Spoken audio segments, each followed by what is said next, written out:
Lietingą rugpjūčio 27 rytą Klaipėdos universitetas pasitiko su nauju rektoriumi. Juo buvo išrinktas profesorius habilituotas daktaras Eimutis Juzeliūnas.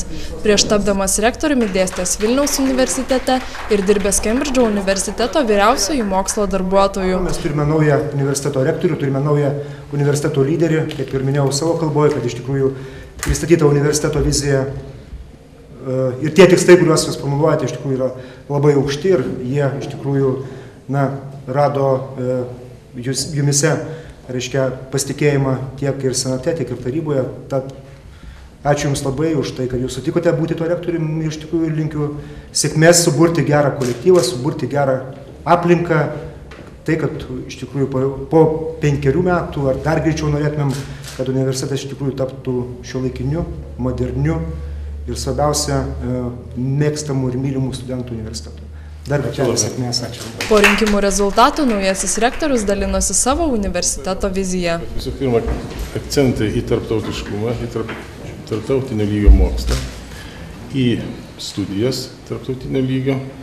Taip pat, reiškia, nepamirštant Baltijos regiono specifikos, kad šitas universitetas yra, reiškia, Baltijos regiono specifinis universitetas.